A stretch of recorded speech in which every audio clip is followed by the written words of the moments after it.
Assalamualaikum warahmatullahi wabarakatuh. Waalaikumsalam warahmatullahi wabarakatuh. Bismillahirrahmanirrahim. Alhamdulillahi rabbil alamin. Wal akibatu lil muttaqin. Wala udwana illa 'alal zalimin. والصلاة والسلام على أشرف الأنبياء والمرسلين سيدنا ومولانا محمد وعلى آله وأصحابه المجاهدين الطاهرين أما بعد.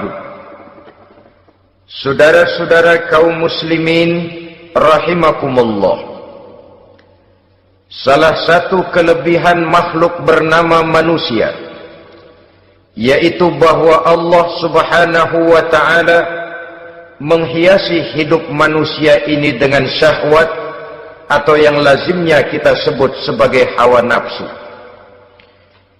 Inilah tenaga yang merupakan daya dorong yang melahirkan dinamika dalam kehidupan manusia, yang menyebabkan terus-menerus terjadinya perkembangan dalam sejarah peradaban dan kehidupan manusia. Hawa nafsu bisa melambungkan seseorang kepada puncak kejayaan, dan hawa nafsu dapat menenggelamkan seseorang ke dasar jurang kehancuran yang paling dalam. Pada surah Ali Imran ayat 14, Allah subhanahu wa ta'ala berfirman, A'udzu billahi minasy syaithanir rajim. Zuyyina lin-nasi hubbus syahawati minan nisa'i wal banin wal qanatiril muqantarati minadh dhahabi wal fiddah wal khaylil musawwamati wal an'ami wal harth. Dzalika mata'ul hayatid dunya wallahu 'indahu husnul ma'ab. Mari kita perhatikan ayat ini lebih dekat lagi.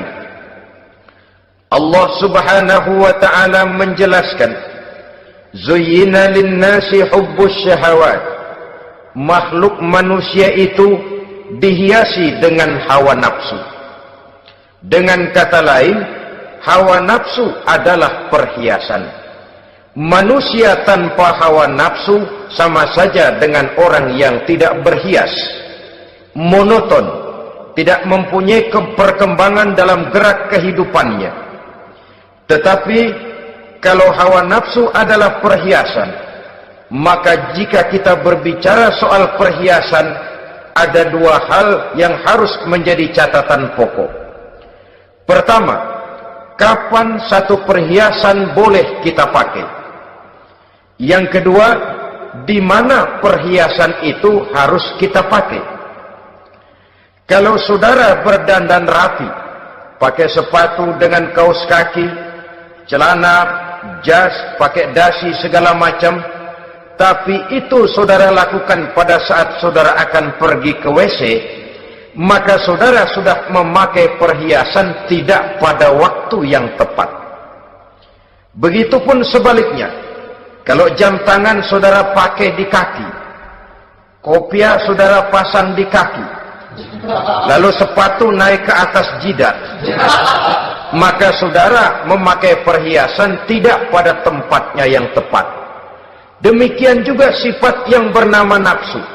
Kapan dia boleh diperturutkan, di mana dia boleh disalurkan, adalah tugas daripada agama untuk mengatur syahwat atau hawa nafsu. Lihatlah kehidupan malaikat. Malaikat makhluk yang diciptakan Allah tanpa hawa nafsu, maka kehidupan malaikat monoton. Malaikat tidak mempunyai peradaban dan kebudayaan. Malaikat adalah makhluk yang secara instinktif diciptakan untuk berbakti, tidak punya alternatif atau pilihan lain. Saudara lihat, ada malaikat yang sejak diciptakan diperintahkan untuk sujud, sujud saja sampai sekarang, enggak bangun-bangun. Ada malaikat yang sejak diciptakan diperintahkan untuk tasbih, tasbih saja, yang lain tidak. Ada malaikat yang sejak diciptakan diperintahkan mencabut nyawa, nyawa saja urusannya, yang lain tidak. Pekerjaannya monoton, tetapi memang karena tidak ada hawa nafsu, tidak ada kecenderungan malaikat untuk nyeleweng. Belum pernah kita dengar misalnya ada malaikat Jibril korupsi ayat. Ini kelihatannya ayat bagus ini, nggak usah disampaikan kepada bawahan Muhammad, dipakai sendiri saja. Tidak. Kita belum pernah dengar malaikat maut keliru mencabut nyawa orang yang belum waktunya modar. Belum pernah.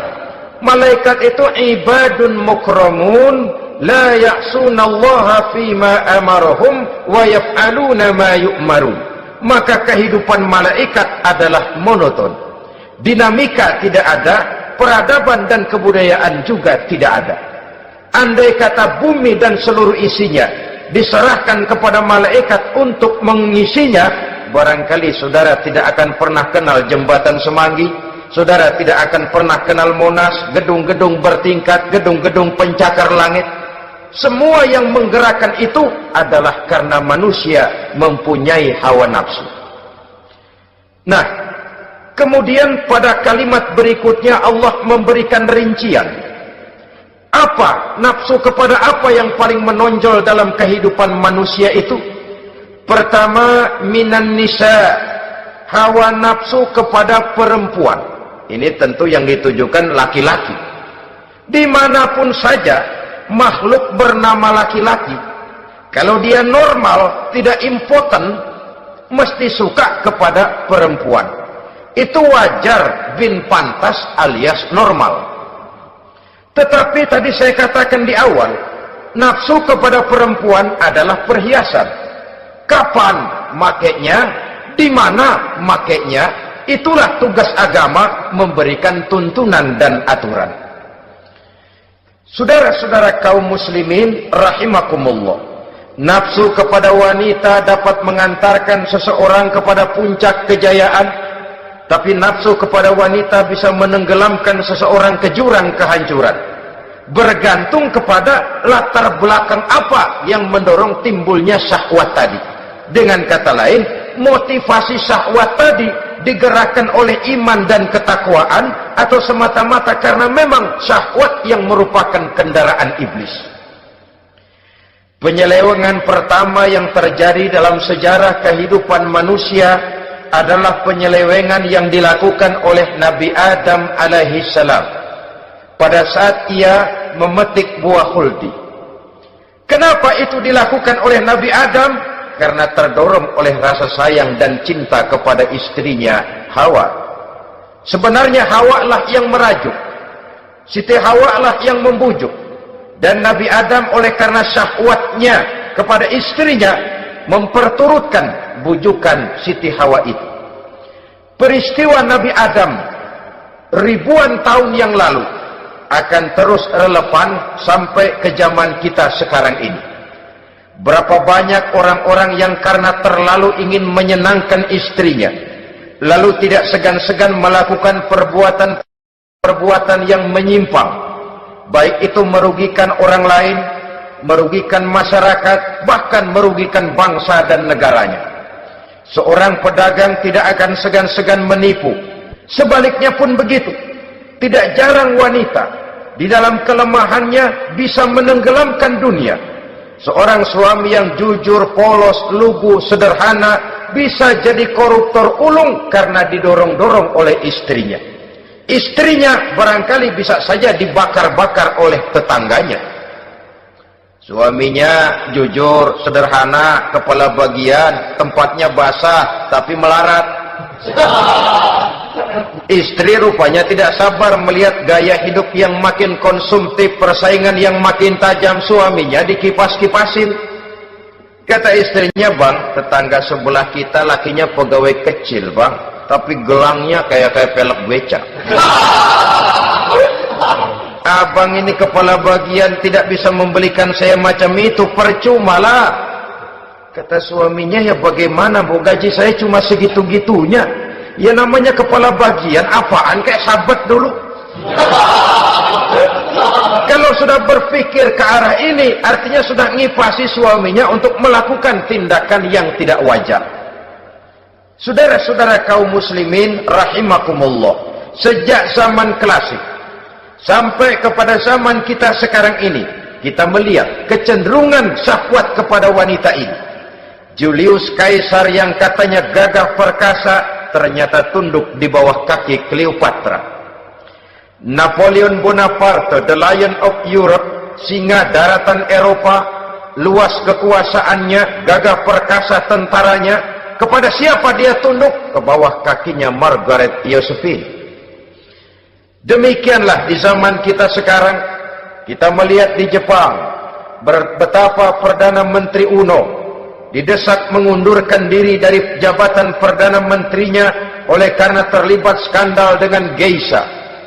Kita juga melihat di Amerika, betapa Senator Gary Hart dari Partai Demokrat yang masih muda, jenius, diharapkan masa depan Amerika lahir dari tangannya, terpaksa mengundurkan diri dari calon presiden oleh karena terlibat skandal dengan Donna Rice. Kita juga menyaksikan betapa parlemen dan kabinet di Inggris sempat geger oleh karena skandal Pamela Bordes, pelacur kelas kakap yang melanglang buana mencari sasaran-sasaran kakap. Ini adalah kisah kejatuhan yang diakibatkan oleh hubbus syahawat minan nisa. Oleh karenanya benar jika Nabi kita menyatakan an-nisa'u imadul bilad, wanita adalah tiang negara. Jikalau baik wanita, baik negara. Jikalau rusak wanita, hancur negara. Kalau syahwat kepada wanita cuma semata-mata karena syahwat, maka seorang laki-laki akan memandang wanita cuma sekedar alat pemuas hawa nafsu. Nilainya rendah. Sedangkan agama kita mengajarkan ma akraman nisaa illa karimun wa ma ahanan nisaa illa laimun, kata Nabi. Tidak akan menghormati kaum wanita kecuali orang-orang yang terhormat, dan tidak akan merendahkan derajat kaum wanita kecuali memang orang-orang yang rendah moralnya.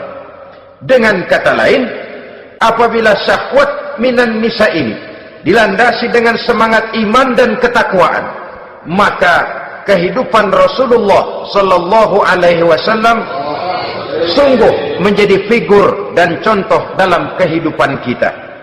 Perkawinannya bukan karena wajah yang cantik semata-mata, tapi lebih merupakan nilai ibadah kepada Allah subhanahu wa ta'ala. Dengan demikian, kecenderungan kepada hubbus syahawat minan nisa dikontrol oleh nilai iman. Barometernya, tolok ukurnya adalah iman. Di zaman sekarang banyak kasus kawin campur yang pada akhirnya akan membingungkan kita sendiri. Padahal Al-Quran secara jelas dan tegas memberikan bimbingan. Orang itu kalau sudah, kata Imam Syafi'i, wa ainur ridha an kulli aibin kalilatun kama anna aina suhti tubdil masawiya. Mata kalau dibalut cinta dia buta terhadap nista, tapi mata kalau dibalut benci hanya melihat yang keji-keji saja. Biasanya cinta kepada wanita memang bisa menimbulkan dorongan yang positif, tapi juga bisa membuat seseorang buta sama sekali.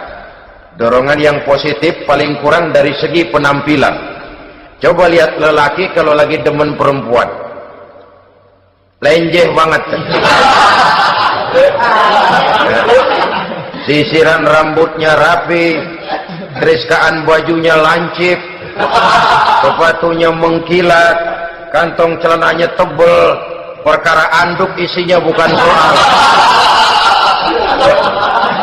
Yang penting kan gaya. Lalu dinamis, kreativitasnya ada saja timbul. Tapi pada sisi lain, jikalau orang sudah kehilangan pertimbangan, juga kadang-kadang tidak segan-segan mengorbankan akidah, mengorbankan nilai-nilai iman. Padahal ini taruhan utama, sampai Quran dengan tegas memberikan peringatan. Wala amatun mu'minatun khairun min musyrikatin walau a'jabatkum. Perempuan budak yang hitam legam Kalau beriman itu lebih baik untuk dinikahi daripada wanita cantik berkulit kuning langsat tapi musyrik. Lebih baik budak yang hitam legam beriman daripada wanita cantik berkulit kuning langsat berhati bangsat. Tapi kita kadang kehilangan pertimbangan karena agama, karena cinta agama digadaikan, karena cinta akidah terjual, karena cinta keyakinan jadi korban. Ini semua penyakit yang datang dari hubbus syahawat minan nisa, kecenderungan mengumbar nafsu kepada perempuan. Ini memang perhiasan, tapi bisa juga jadi bumerang dalam kehidupan manusia. Berapa banyak penyelewengan terjadi karena pengaruh wanita yang tidak bisa jadi bisa. Ini pengaruh di dalam kehidupan memang sedemikian besarnya, sehingga saudara-saudara kaum muslimin, inilah yang perlu dikendalikan dalam kehidupan, kapan dan di mana. Kalau nafsu adalah perhiasan, kapan dan di mana perhiasan itu harus kita pakai, di mana dia harus kita tempatkan. Begitu juga yang menyangkut soal perempuan. Kapan? Ya kapan? Tentu kalau sudah nikah. Di mana? Yang jelas bukan di depan umum.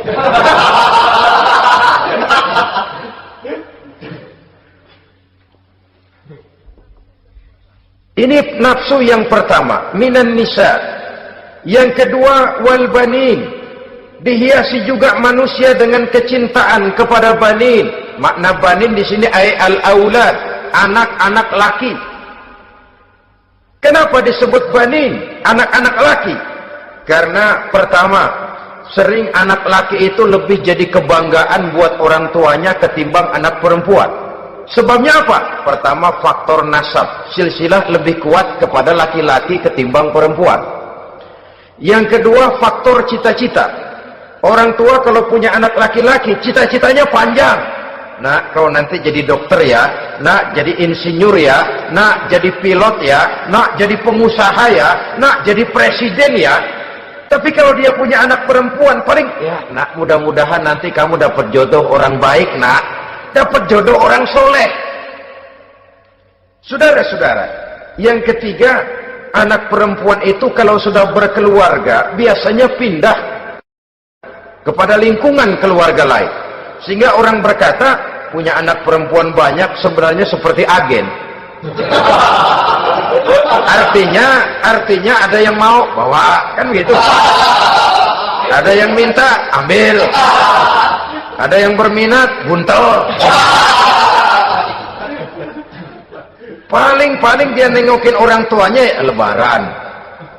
Ya syukur kalau sebulan sekali atau seminggu sekali, tapi minimnya kan lebaran. Dengan demikian dari garis nasab ini lebih kuat al-banin ketimbang al-banat. Manusia dihiasi dengan kecintaan kepada anak-anak. Sering karena terlalu cinta kepada anak, kita menjerumuskan anak. Terlalu sayang kepada anak, segala maunya kita perturutkan tanpa kendali dan kendala. Akhirnya sifat yang demikian itu malah mendorong anak untuk manja, tidak percaya kepada kemampuan yang dimilikinya, selalu mengandalkan kepada kebesaran, kemampuan daripada orang-orang yang dibanggakannya itu, dan dalam kondisi demikian kedewasaan dan tanggung jawabnya akan lambat berkembang. Maka Allah Subhanahu wa ta'ala memperingatkan bahwa harta dan anak bisa menjadi fitnah. Dalam ayat lain Allah juga memperingatkan, ya ayyuhalladzina amanu la tulhikum amwalukum wa auladukum an dzikrillah. Wahai orang-orang yang beriman, jangan sampai hartamu dan anak-anakmu memalingkan kamu daripada mengingat Allah.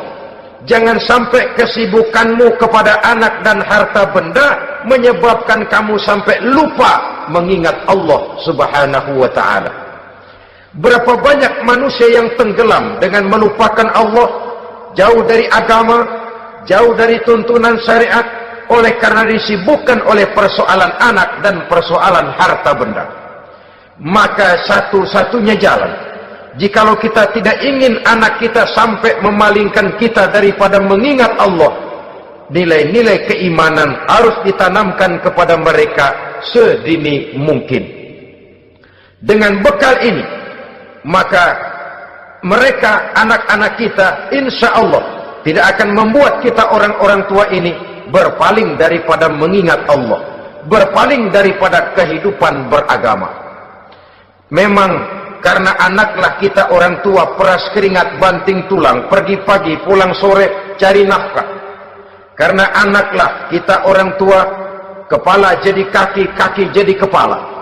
Asal mereka bisa menikmati hari depan yang lebih baik dari yang kita nikmati sekarang ini. Tapi berapa banyak juga orang-orang tua yang tidak sadar akan amanah berupa anak ini. Mereka lalai, mereka bersikap masa bodoh, padahal tidak akan ada yang tidak dipertanggungjawabkan di hadapan Allah Subhanahu wa ta'ala. Orang tua bisa mendapat pensiunan pahala kalau anaknya tumbuh menjadi anak yang soleh. Tetapi orang tua pun bisa saja masuk neraka karena anaknya menjadi anak yang kurang ajar dan orang tuanya sama sekali tidak pernah memberikan pendidikan yang sebagaimana mestinya. Saudara-saudara kaum muslimin rahimakumullah, kita tentu berharap memperoleh pensiunan pahala dan bukan mendapat tambahan dosa dari kekurang ajaran anak-anak kita akibat kita sebagai orang tuanya tidak pernah mau mendidik mereka. Dalam hadis ada diriwayatkan, ada anak kurang ajar, sembahyang tidak, puasa ibadah tidak, kenal Allah tidak, beriman pun tidak, dosa kelewat banyak, kejahatan berkarat. Di akhirat nanti disidang dia, ditanya, kamu kenal siapa Tuhanmu? Tidak. Kamu tahu siapa nabimu? Tidak. Kitab sucimu apa? Tidak tahu. Kiblatmu di mana? Tidak ada. Kamu sholat? Tidak pernah. Kamu puasa? Tidak pernah. Wah, kalau begitu kamu rusak sekali. Kamu neraka. Anak ini mengajukan protes. Saya menuntut keadilan. Benar saya tidak kenal siapa Tuhan saya. Saya tidak tahu apa kitab suci saya. Saya tidak pernah mendirikan sholat. Tidak pernah melaksanakan puasa. Pendeknya tidak ibadah dan tidak iman.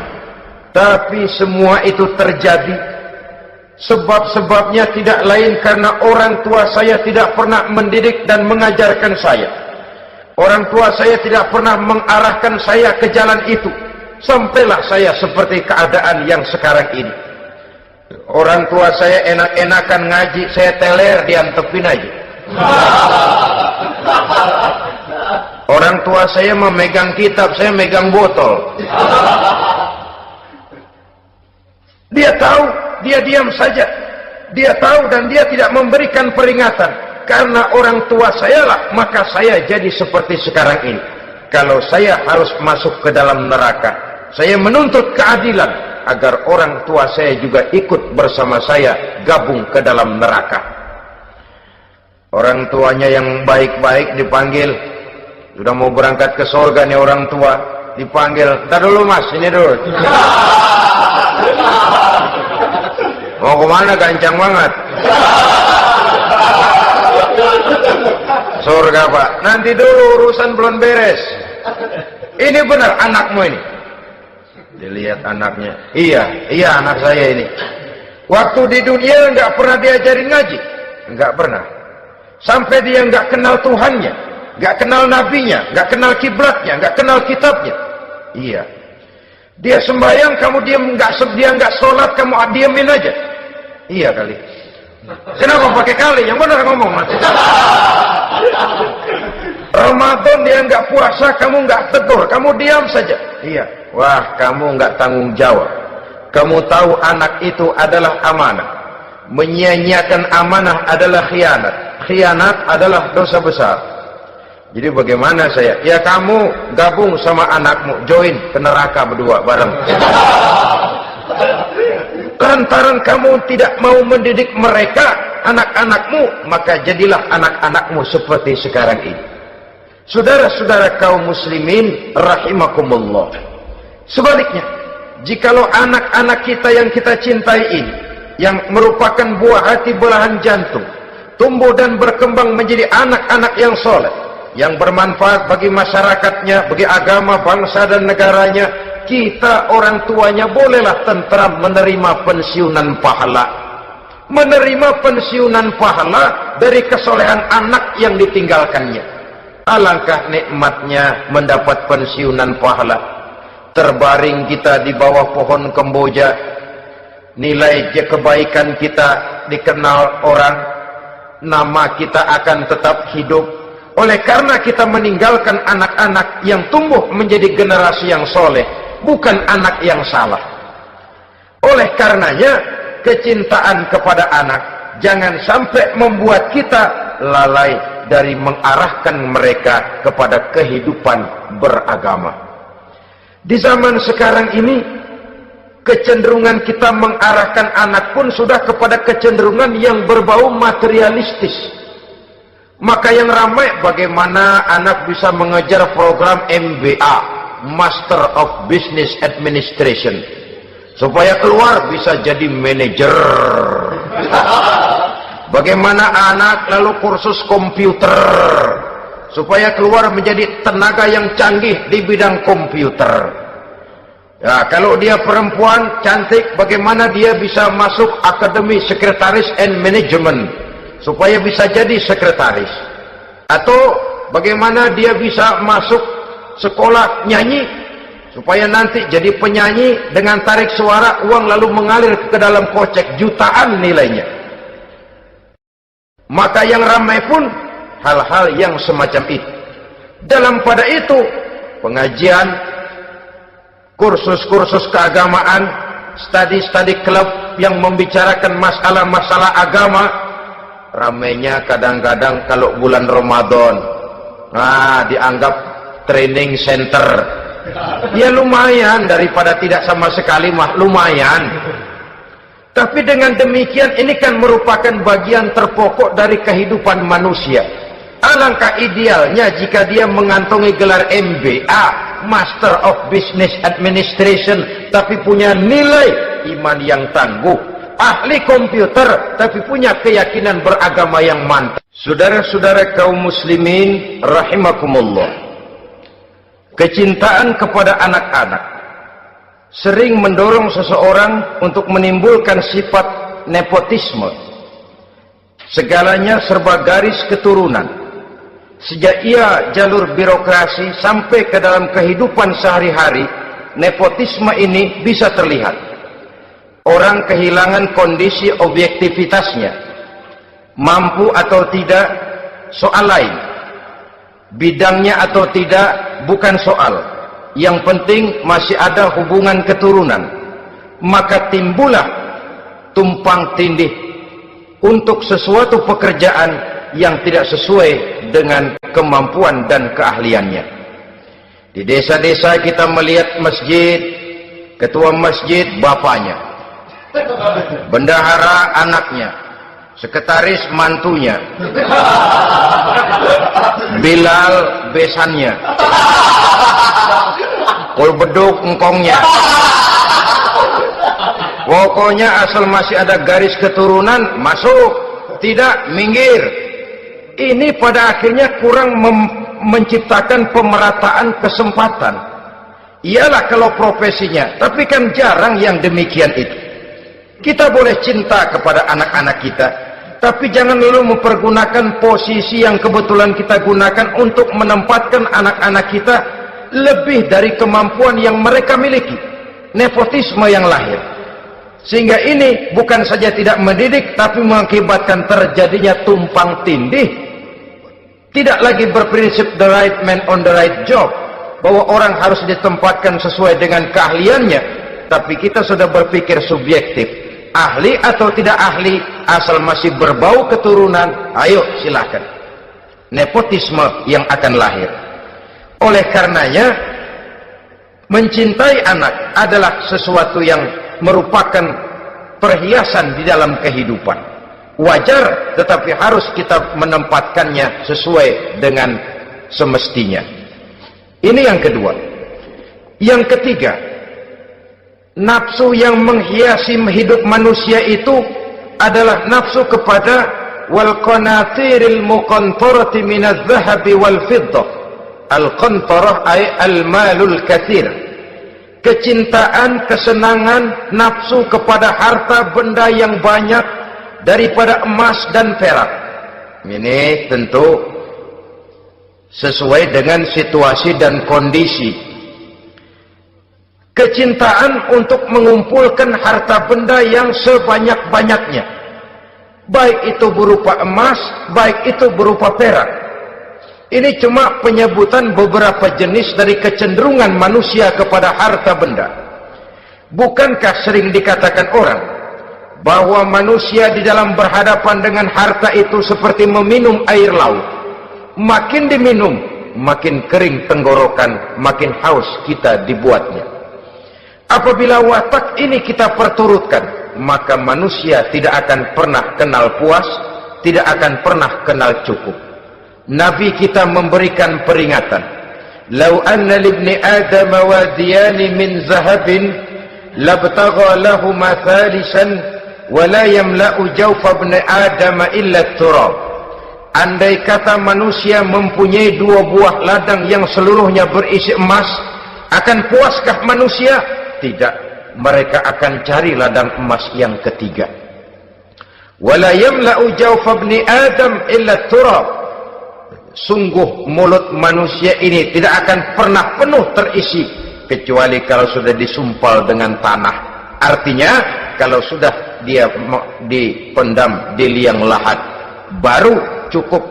Tetapi sepanjang dia masih bergerak, masih hidup dan bernyawa, masih bisa berusaha dan berbuat, dia tidak akan pernah mengenal puas. Ini akan mendorong manusia terjebak kepada menghalalkan segala cara untuk mencapai tujuan. Yang penting kaya, kan begitu. Dan cepat. Sebab sekarang orang sering motong kompas. Yang penting kan cepat kaya. Soal cara, kalau jujur aja mah, sampai kapan mau kaya? Perkara itu renten, bukan soal. Perkara itu judi, tidak jadi masalah. Perkara itu korupsi, menyangkut hak orang banyak, bukan soal. Yang penting cepat kaya.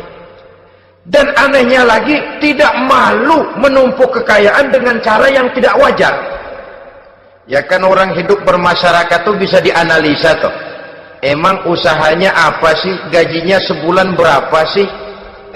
Kok bisa gitu-gitu bener sih? Dari mana sih? Secara langsung orang tidak berani bertanya, tapi dari mulut ke mulut akhirnya tersebar jadi rahasia umum. Si Ano kan punya Ano, dia Anonya seano. Ini bisa jadi bahan pertanyaan dalam kehidupan, akhirnya jadi gunjingan. Orang sudah tidak terlalu peduli dari mana kekayaan itu diperoleh, yang penting kaya.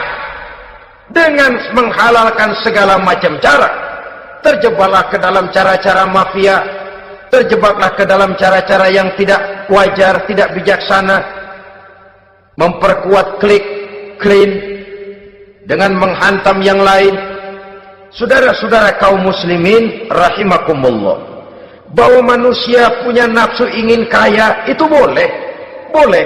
Agama memberikan tuntunan, memberikan aturan. Tidak hanya sekedar asal kaya, tidak hanya sekedar asal banyak harta. Malahan hadis menyatakan, kalau saudara diberikan umur panjang, pertanyaan akhirat cuma satu kok. Umurmu kau habiskan di mana? Kalau saudara diberikan amanah berupa ilmu pengetahuan, pertanyaan akhirat juga cuma satu kok. Ilmumu kau amalkan untuk apa?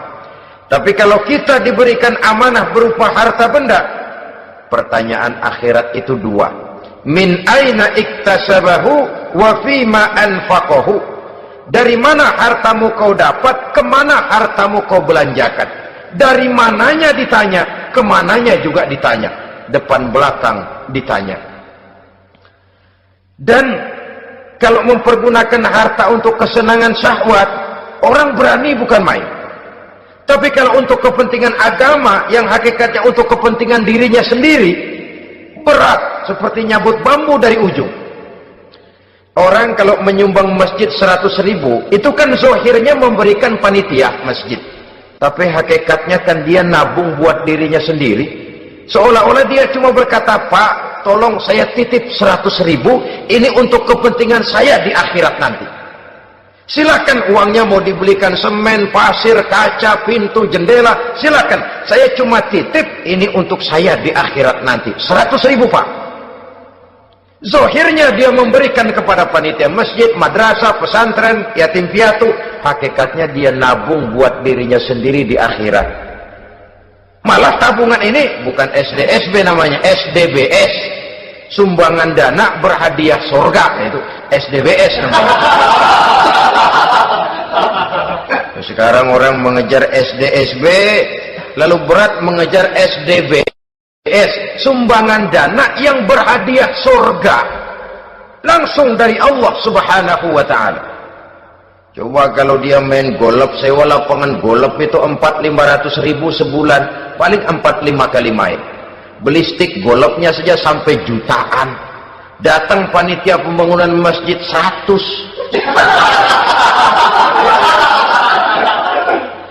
Minta didoain masuk surga lagi. Surga 100.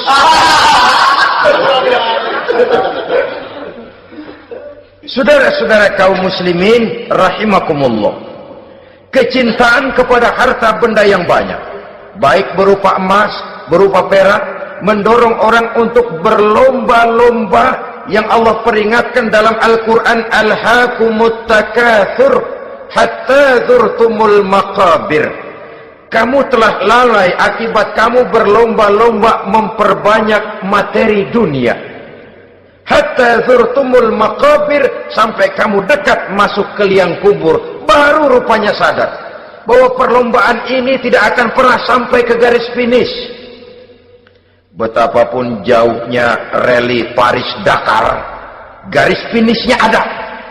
Betapapun hebatnya medan yang ditempuh, buasnya gurun pasir Afrika, garis finishnya pasti ada. Itu kan rally yang terbuas di dunia katanya, Paris-Dakar. Tapi garis finishnya ada. Namun jikalau kita berlomba memperbanyak harta, kita tidak akan pernah sampai ke garis finish.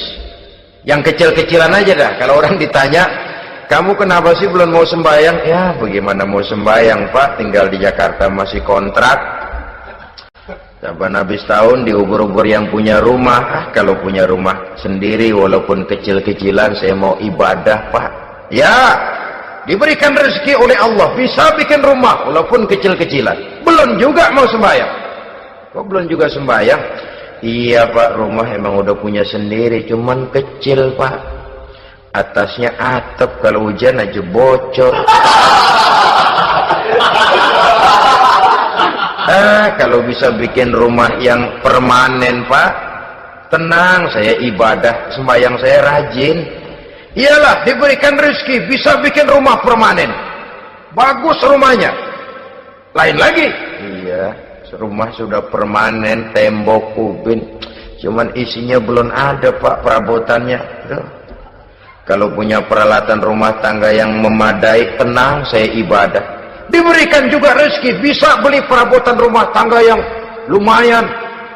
Di atas tekelnya sudah pakai karpet, mebelnya spaghetti, tempat tidurnya alga spring bed dan low pillow, ada kulkas, ada TV, di sebelah TV ada kunci mobil. Kuncinya mobilnya.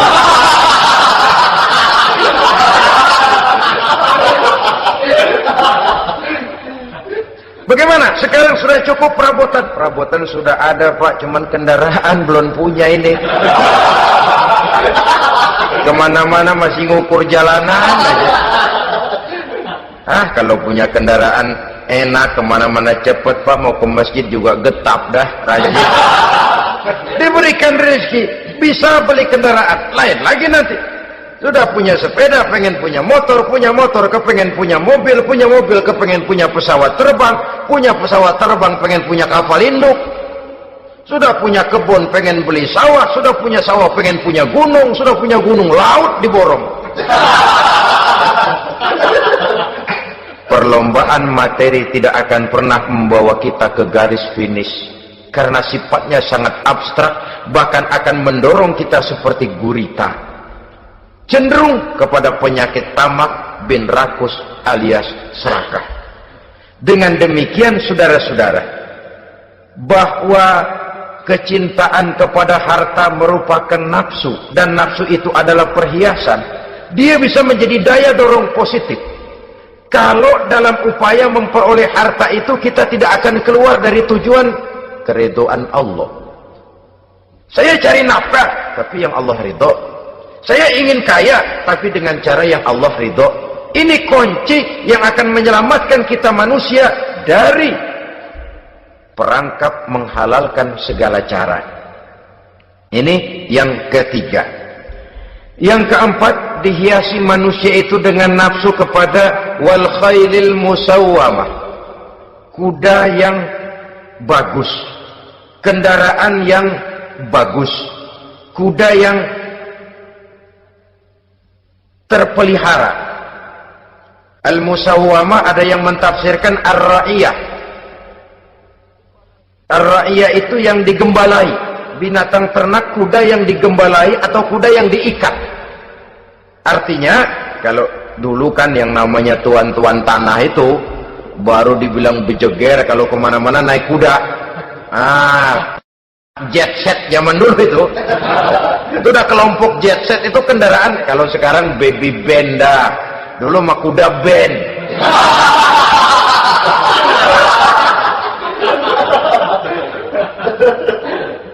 Manusia punya kecenderungan suka kepada kendaraan, apalagi di zaman sekarang ini. Wah, iklan-iklan itu kan sangat menggoda kita, melayani segala macam bentuk penjualan. Nah, ini lalu terangsang biar duit cekak. Kalau udah ngebaca itu, wah berani banget dah. Tahu duit nggak mungkin cukup, tapi begitu baca melayani segala macam bentuk penjualan dengan fasilitas ringan. Nah, jadi dah. Jadi juga punya mobil, jadi dah. Perkara utang itu bakal nyekek leher, bukan soal. Kasihan saudara-saudara kita di daerah-daerah yang terjebak kepada iklan-iklan merangsang yang akhirnya di luar kemampuan, sehingga terjebak pada saat dia harus mengembalikan kredit, dia tidak mampu, barang disita, uang hangus, nyengir deh. Bekipas sembari tahlil. Habis arang besi binasa.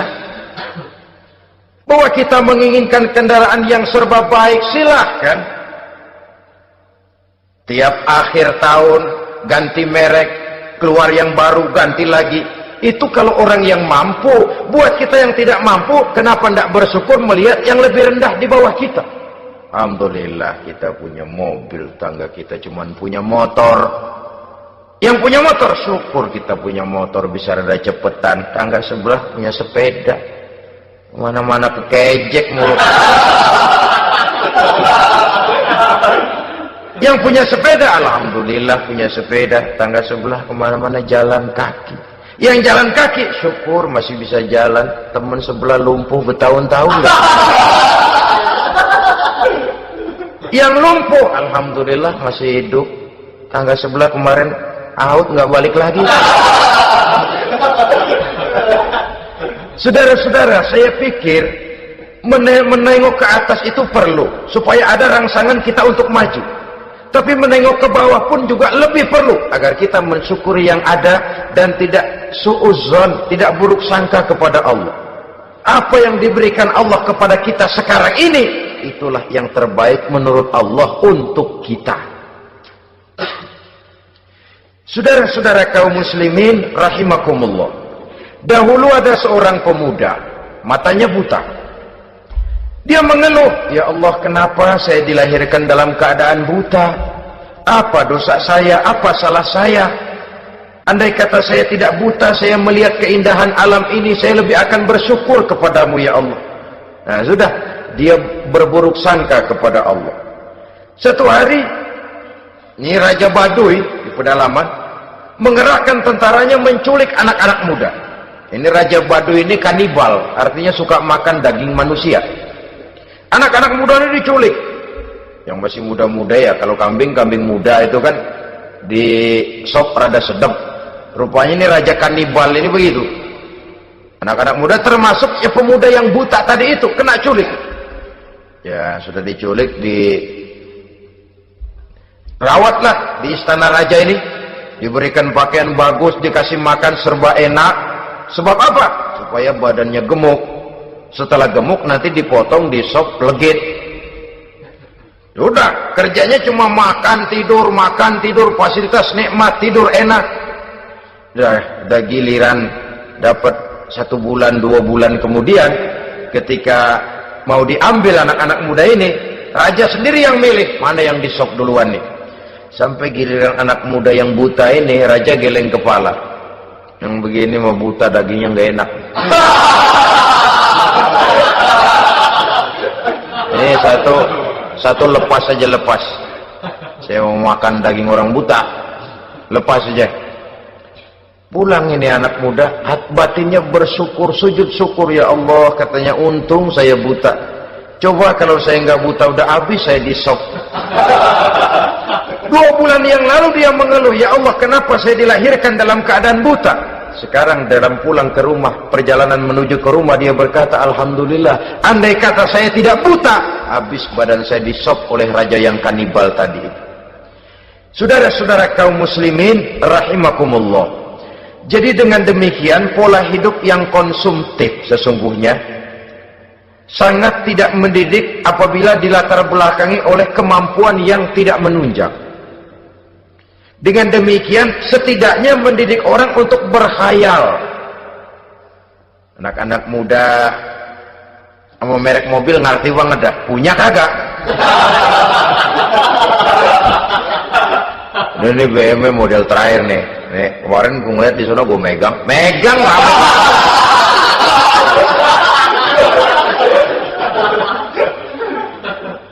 Tulul amal ini kalau tidak diimbangi dengan saluran yang positif, dia akan terjebak kepada penyakit tulul amal, panjang angan-angan. Baiklah ya, wal khailil musawwamah. Yang keempat, yang kelima maksud saya, wal an'am, cinta kepada binatang ternak. Manusia ini kan punya kecenderungan macam-macam. Setelah rumahnya bagus, hartanya banyak, kendaraannya cukup, ingin beternak. Jadilah peternak. Ini kecenderungan manusia, wajar saja sepanjang didapat dan dilakukan dengan cara-cara yang wajar. Wal hars, dan tumbuh-tumbuhan, bertani, bersawah, berladang, itu merupakan kecenderungan daripada manusia. Keseluruhan itu kata Allah, kecintaan kepada wanita, kepada anak, kepada harta benda, kepada kendaraan, kepada binatang ternak, kepada tumbuh-tumbuhan, dzalika, semua itu mata'ul hayatid dunya, merupakan kesenangan hidup dunia. Berapa lama kesenangan hidup dunia? Sebentar, seumur manusia. Seumur manusia. Bahkan kadang-kadang pada saat dia masih hidup pun orang tidak sepenuhnya sempat menikmati kesenangan hidup dunia. Apabila ajal datang, selesailah kehidupan dunia sampai di situ. Orang-orang kafir, buat mereka surganya di dunia ini. Bila kehidupan di dunia selesai, selesailah sudah surganya sampai di situ. Kesemua itu, kata Allah, merupakan kesenangan daripada kehidupan di dunia. Wallahu indahu husnul ma'ab, dan Allah mempunyai tempat kembali yang sangat baik. Nah, setelah Allah menjelaskan semua itu, pada ayat yang ke-15 Allah memberikan jalan keluarnya. Memperturutkan nafsu kepada wanita, anak-anak, harta benda, kendaraan, binatang ternak. Bijaksanakah itu? dalam ayat ke-15 surah Ali Imran ini Allah memberikan penjelasan tuntas. Qul a'unabbi'ukum bi khairim min zalikum. Katakan kepada mereka Muhammad, maukah kamu aku beri kabar yang lebih baik dari semua itu? Lebih baik daripada kesenanganmu kepada wanita, kepada anak-anak, kepada harta benda, kepada kendaraan dan sebagainya. Mau kamu aku beritahu yang lebih baik daripada semua itu? Jawaban tentu mau. Kalimatnya bukan ukhbirukum, a'unabbi'ukum. An-naba itu berita yang besar. Lain dengan al-khabar, itu berita biasa saja. An-naba, sehingga pembawa berita disebut nabi. Dari naba yanbi, pembawa berita yang benar. A'unabbi'ukum, maukah aku tunjukkan kepada satu berita yang benar-benar besar dan benar-benar lebih baik dari yang semua disebutkan tadi.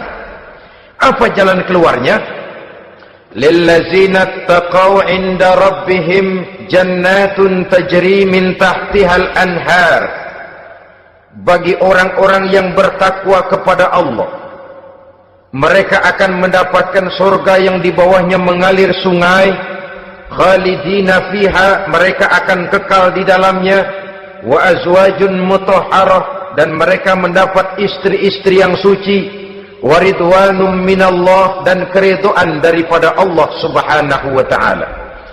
Kalau kamu hai orang-orang yang beriman, kalau kamu hai manusia menyangka bahwa nafsu kepada wanita, anak-anak, mengumpulkan harta benda, kendaraan yang menarik, binatang ternak dan tumbuh-tumbuhan itulah yang lebih baik untuk kesenangan dunia. Memang itu kesenangan dunia, tapi nih, seolah-olah kata Allah, nih, saya kasih tahu kamu, aku beritahu yang lebih baik dari semua itu. Apa? Takwa kepada Allah, kecintaan kepada wanita. Kalau takwa dasarnya, orang nggak amburadul, nggak semrawut, enggak, pokoknya gue masalah perempuan dan membuat terus. Tapi punya kaidah, punya norma. Demikian juga kepada anak-anaknya, demikian juga kepada harta benda. Pokoknya asal harta, mau halal mau haram, takuk terus deh. Semuanya dilandasi oleh taqaw, lillazina taqaw, oleh ketakwaan kepada Allah. Nah, ketakwaan ini akan menghasilkan apa? Inda rabbihim jannatun tajri min tahtihal anhar. Melahirkan, menghasilkan surga yang di bawahnya mengalir sungai-sungai. Saudara-saudara kaum muslimin rahimakumullah, jika kita menyangka bahwa wanita bisa memberikan kesenangan, iya, kesenangan dunia. Jika kita menyangka bahwa harta benda bisa memberikan kesenangan, iya, kesenangan dunia. Jika kita menyangka bahwa kendaraan bisa memberikan kesenangan, iya, kesenangan dunia. Tapi kita tidak cuma ingin itu, kita ingin itu semua juga bisa membawa kesenangan akhirat. Caranya landasi dengan takwa. Kesenangan kepada wanita didasari dengan takwa. Maka jangan jadikan wanita cuma sekedar alat pemuas hawa nafsu. Kesenangan kepada anak-anak dilandasi dengan takwa. Maka anak-anak diarahkan kepada jalan yang diridhoi Allah. Kesenangan kepada kendaraan dilandasi dengan takwa, maka kendaraannya selalu mengarah berjalan menuju jalan takwa, diridhoi oleh Allah Subhanahu wa taala. Kalau tidak, itu mobil asal lempengan Ancol gancang banget dah.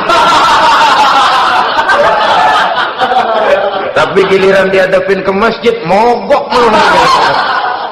Urusan ngaji ada aja halangannya tuh kendaraan. Tapi kalau untuk urusan maksiat, ngebut benar-benar.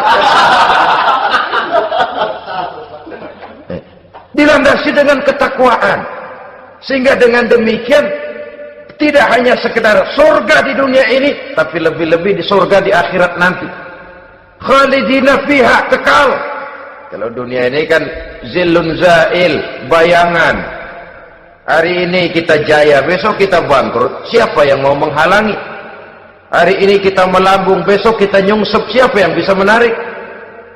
Tidak kekal, berubah, temporer, relatif. Di sana kebahagiaan yang dilandasi dengan takwa ini sudah surga, kekal di dalamnya, azwajun mutahharah.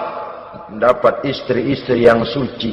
Suci dalam arti belum pernah dijamah orang lain, suci dalam arti tidak pernah terkena halangan, seperti men misalnya, baik menstruasi atau mencret, itu tidak. Azwajun mutahharah. Konon makna mutahharah ini ya artinya juga bisa selalu gadis, bidadari, selalu perawan, tidak pernah janda, walaupun tiap hari dipakai, perawan terus. Dan yang lebih penting, waridwanum minallah, mendapat ridho dari Allah Subhanahu wa ta'ala.